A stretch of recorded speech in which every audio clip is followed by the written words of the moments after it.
ಧರ್ಮಸ್ಥಳದಲ್ಲಿ ದೂರುದಾರ ಗುರುತಿಸಿರುವಂತಹ ಹೊಸ ಜಾಗ ಧರ್ಮಸ್ಥಳದ ಗೋಮಟೇಶ್ವರ ಬೆಟ್ಟದಲ್ಲಿರುವಂತಹ ಸ್ಥಳದಲ್ಲಿ ಸದ್ಯ ಶೋಧ ಕಾರ್ಯಾಚರಣೆಯನ್ನ ನಡೆಸಲಾಗ್ತಾ ಇದೆ. ದೂರುದಾರನನ್ನ ಗಮನಿಸ್ತಾ ಇದ್ದೀರಿ. ಎಸ್ಐಟಿ ಅಧಿಕಾರಿಗಳ ಜೊತೆಗಿದ್ದಾನೆ. ಆತ ತೋರಿಸಿದಂತಹ ಜಾಗದಲ್ಲಿ ಮಣ್ಣನ್ನ ಅಗೆಯುವಂತಹ ಕಾರ್ಯಾಚರಣೆಗೆ ಎಲ್ಲ ಸಿದ್ಧತೆಯನ್ನ ಎಸ್ಐಟಿ ಅಧಿಕಾರಿಗಳು ಮಾಡಿದ್ದಾರೆ. ಕಾರ್ಮಿಕರು ಇದ್ದಾರೆ, ಜೊತೆಗೆ ಎಸ್ಐಟಿ ಅಧಿಕಾರಿಗಳು, ಎಫ್ಎಸ್ಎಲ್ ಟೀಮ್, ಕಂದಾಯ ಇಲಾಖೆಯ ಅಧಿಕಾರಿಗಳು ಬಾಹುಬಲಿ ಬೆಟ್ಟದಲ್ಲಿದ್ದಾರೆ. ಸದ್ಯಕ್ಕೆ ದೃಶ್ಯಗಳಲ್ಲಿ ನೋಡ್ತಾ ಇದ್ದೀರಿ.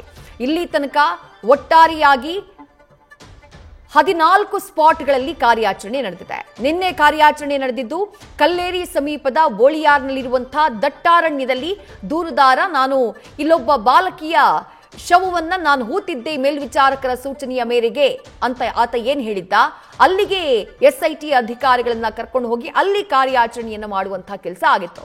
ಆದ್ರೆ ಆ ಜಾಗದಲ್ಲಿ 6 ರಿಂದ 7 ಅಡಿ ಗುಂಡಿ ತೋಡಿದ್ರೂ ಕೂಡ, ಅಲ್ಲಿ ಪರಿಶೀಲನೆ ಮಾಡಿದ್ರೂ ಕೂಡ ಕಳೆ ಬರಹದ ಯಾವುದೇ ಕುರುಹು ಸಿಕ್ಕಿರ್ಲಿಲ್ಲ. ಅದಾದ ಬಳಿಕ ಇವತ್ತು ಬಾಹುಬಲಿ ಬೆಟ್ಟಕ್ಕೆ ಶಿಫ್ಟ್ ಆಗಿದ್ದಾರೆ. ಇದು ಹೊಸ ಜಾಗ. ಧರ್ಮಸ್ಥಳದ ದ್ವಾರ ಏನಿದೆ, ಆ ದೇಗುಲದ ದ್ವಾರ, ಆ ದ್ವಾರದ ಒಳಭಾಗಕ್ಕೆ ಹೋದ್ರೆ ನಿಮಗೆ ಗೋಮಟ ಬೆಟ್ಟಕ್ಕೆ ಹೋಗೋದಕ್ಕೆ ಅಲ್ಲಿ ಮಾರ್ಗ ಇದೆ, ಮೇಲ್ಭಾಗಕ್ಕೆ ಹೋಗೋದಕ್ಕೆ. ಅದೇ ಗೋಮಟೇಶ್ವರ ಬೆಟ್ಟದಲ್ಲಿ ನಾನ್ ಶವವನ್ನ ಹೂತಿದ್ದೀನಿ ಅಂತ ಆತ ಹೇಳಿರೋದ್ರಿಂದ ಇವತ್ತು ಅಲ್ಲಿ ಕಾರ್ಯಾಚರಣೆ ನಡೀತಾ ಇದೆ. ಕಾರ್ಯಾಚರಣೆ ಕಾಣಿಸ್ತಾ ಇರೋ ರೀತಿ ಅಥವಾ ಅದರ ಸೀಕ್ರೆಸಿಯನ್ನ ಮೇಂಟೈನ್ ಮಾಡೋದಕ್ಕೆ ಅಲ್ಲಿ ಗ್ರೀನ್ ಕಲರ್ ನೆಟ್ ಅನ್ನ ಕೂಡ ಹಾಕ್ತಾ ಇರೋದನ್ನ ಗಮನಿಸಿದ್ರಿ. ಇಲ್ಲಿ ತನಕ ಅಸ್ಥಿ ಪಂಜರಗಳು ಎಲ್ಲಿ ಸಿಕ್ಕಿದೆ ಈ 15 ಸ್ಪಾಟ್ಗಳಲ್ಲಿ ಅಂತ ಕೇಳಿದ್ರೆ ಒಂದರಲ್ಲಿ ಮಾತ್ರ. ಅದು ನೇರವಾಗಿ 6ನೇ ಸ್ಪಾಟ್ನಲ್ಲಿ ಕಾರ್ಯಾಚರಣೆ ಆರಂಭ ಆದಂತಹ 2 ದಿನಗಳ ಬಳಿಕ 6ನೇ ಸ್ಪಾಟ್ನಲ್ಲಿ ಕಾರ್ಯಾಚರಣೆ ಮಾಡುವಂತಹ ಸಂದರ್ಭದಲ್ಲಿ ಅಲ್ಲಿ ಒಂದಿಷ್ಟು ಮೂಳೆಗಳು, ತಲೆಬುರುಡೆ, ಎಚೂರು ಪತ್ತೆಯಾಗಿತ್ತು.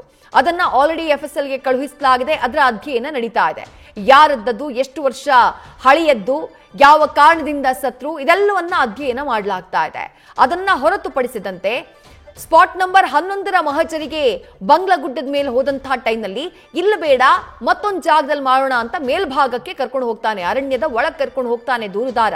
ಹಾಗೆ ಕರ್ಕೊಂಡು ಹೋದಂತಹ ಸಂದರ್ಭದಲ್ಲಿ ಅಲ್ಲಿ ಭೂಮಿಯ ಮೇಲ್ಮೈನಲ್ಲಿ, ಭೂಮಿಯ ಒಳಭಾಗದಲ್ಲೆಲ್ಲ ಹೂತು ಹಾಕಿದ್ದಲ್ಲ, ಭೂಮಿಯ ಮೇಲ್ಮೈನಲ್ಲಿ ಒಂದಿಷ್ಟು ಅಸ್ಥಿ ಪಂಜರಕ್ಕೆ ಸಂಬಂಧಪಟ್ಟಂತಹ ಒಂದಿಷ್ಟು ಮೂಳೆಗಳು, ತಲೆಬುರುಡೆ ಎಲ್ಲ ಲಭ್ಯ ಆಗಿದ್ವು.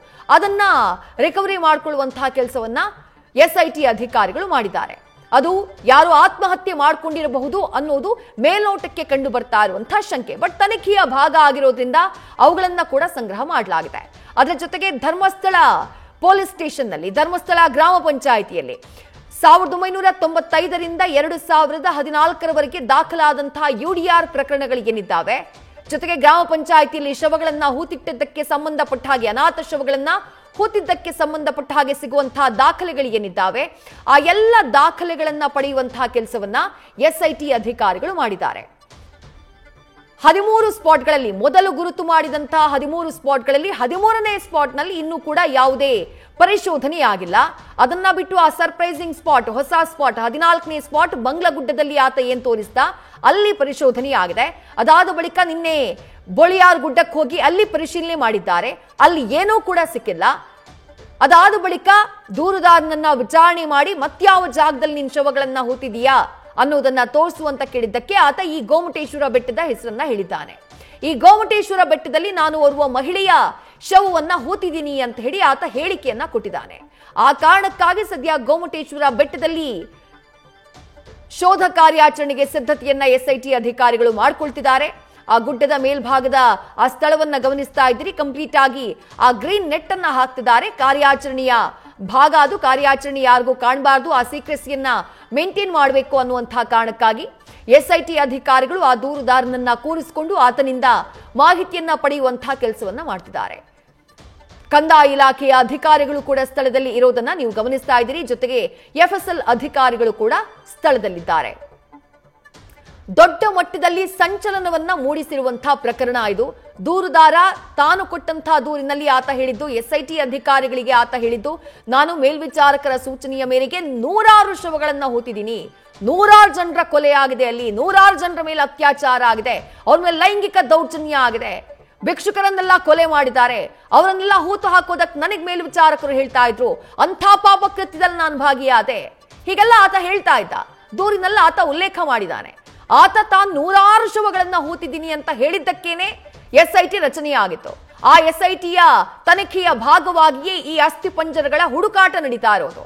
ಆದ್ರೆ ಆತ ಹೇಳಿದ ಹಾಗೆ ಆತ ತೋರಿಸಿದಂತಹ ಜಾಗದಲ್ಲೆಲ್ಲ ಅಸ್ಥಿ ಪಂಜರ ಸಿಕ್ತಾ ಅಂತ ಕೇಳಿದ್ರೆ ಖಂಡಿತವಾಗ್ಲೂ ಇಲ್ಲ. ಸಿಕ್ಕಿದ್ದು ಒಂದೇ ಒಂದು ಸ್ಪಾಟ್ ನಲ್ಲಿ. ಇಲ್ಲಿ ತನಕ 15 ಸ್ಪಾಟ್ಗಳ ಮಹಜರು ಆಗಿದೆ. ಅದರಲ್ಲಿ ಸಿಕ್ಕಿದ್ದು ಒಂದೇ ಒಂದು ಸ್ಪಾಟ್ ನಲ್ಲಿ. ಆ ಸ್ಪಾಟ್ 6ನೇ ಸ್ಪಾಟ್. ಅಲ್ಲಿ ಒಂದಿಷ್ಟು ಮೂಳೆಗಳು ಲಭ್ಯವಾಗಿದ್ದಾವೆ. ಪ್ರಾಥಮಿಕವಾಗಿ ಸಿಕ್ಕ ಮಾಹಿತಿಯನ್ನು ಅದು ಓರ್ವ ಪುರುಷನ ಮೃತದೇಹಕ್ಕೆ ಸಂಬಂಧಪಟ್ಟಿದ್ದು, ಪುರುಷನಿಗೆ ಸಂಬಂಧಪಟ್ಟಿದ್ದು ಅಂತ ಹೇಳಿ. ಅದು ಯಾರದ್ದು, ಎಷ್ಟು ವರ್ಷ ಹಿಂದೆ ಸತ್ತಿದ್ದು, ಹೇಗೆ ಸತ್ರು, ಅದೆಲ್ಲದರ ಬಗ್ಗೆ ತನಿಖೆ ಆಗ್ತಾ ಇದೆ. ಅದೆಲ್ಲದರ ಬಗ್ಗೆ FSL ಅಧಿಕಾರಿಗಳು ಶೋಧವನ್ನ ಮಾಡ್ತಿದ್ದಾರೆ. ಉಳಿದಂತೆ ಆತ ಹೊಸ ಹೊಸ ಜಾಗಗಳನ್ನ ತೋರಿಸುವಂತಹ ಪ್ರಕ್ರಿಯೆ ನಡೀತಾನೆ ಇದೆ. ಅಲ್ಲಿ SIT ಅಧಿಕಾರಿಗಳು ಪರಿಶೋಧನೆಯನ್ನ ಮಾಡ್ತಾನೆ ಇದ್ದಾರೆ. ಇದೆಲ್ಲದರ ಮಧ್ಯೆ ನಿನ್ನೆ ನಡೆದಂತಹ ಕಾರ್ಯಾಚರಣೆ ಇತ್ತಲ್ಲ, ಅದಕ್ಕೆ ಸಂಬಂಧಪಟ್ಟ ಹಾಗೆ ನಿನ್ನೆ ರಾತ್ರಿ ವೇಳೆ ಒಂದು ಮಾಹಿತಿ ಲಭ್ಯ ಆಗಿತ್ತು. ಕಲ್ಲೇರಿ ಸಮೀಪದ ಬೊಳಿಯಾರ್ನ ದಟ್ಟಾರಣ್ಯದಲ್ಲಿ ನಡೆದಂತಹ ಕಾರ್ಯಾಚರಣೆ, ಅದಕ್ಕೆ ಸಂಬಂಧಪಟ್ಟ ಹಾಗೆ ಆತ ಕೊಟ್ಟಿದ್ದಂತಹ ಸ್ಟೇಟ್ಮೆಂಟ್ ಏನು ಅಂದ್ರೆ, ಮೊದಲಿಗೆ ಆತ ಹೇಳಿದ್ದ ತನ್ನ ದೂರಿನಲ್ಲಿ ಮೇಲ್ವಿಚಾರಕರ ಸೂಚನೆಯ ಮೇರೆಗೆ 12ರಿಂದ 15 ವರ್ಷದ ಬಾಲಕಿಯ ಶವವನ್ನ ನಾನು ಹೂತಿದ್ದೆ ಅಂತ ಹೇಳಿ ಸ್ಟೇಟ್ಮೆಂಟ್ ಅನ್ನ ಕೊಟ್ಟಿದ್ದ. ಆದ್ರೆ ರಾತ್ರಿ ವೇಳೆಗೆ SIT ಮೂಲಗಳಿಂದ ಲಭ್ಯ ಆದಂತಹ ಮಾಹಿತಿ ಏನು, ಆತ ಪೊಲೀಸರ ಮುಂದೆ ಹೇಳ್ತಾನಂತೆ, ಪೊಲೀಸರ ಪೋಸ್ಟ್ ಮಾರ್ಟಮ್ ಆದಂತಹ ದೇಹ ಪೊಲೀಸರ ಸೂಚನೆಯ ಮೇರೆಗೆ ನಾನು ಅಲ್ಲಿ ಹೂತಿದ್ದೆ ಅಂತ ಸ್ಟೇಟ್ಮೆಂಟ್ ಕೊಟ್ಟಿದ್ದಂತೆ. ಆದ್ರೆ ಹಾಗಿದ್ದ ಮೇಲೆ ಆ ಶವ ಸಿಗಬೇಕಾಗಿತ್ತು, ಆ ಕಳೆ ಬರಹದ ಕುರುಹುಗಳಲ್ಲಿ ಸಿಗಬೇಕಾಗಿತ್ತು. ಅದು ಸ್ಪಾಟ್ ನಂಬರ್ 15ರಲ್ಲಿ ಸಿಕ್ಕಿಲ್ಲ.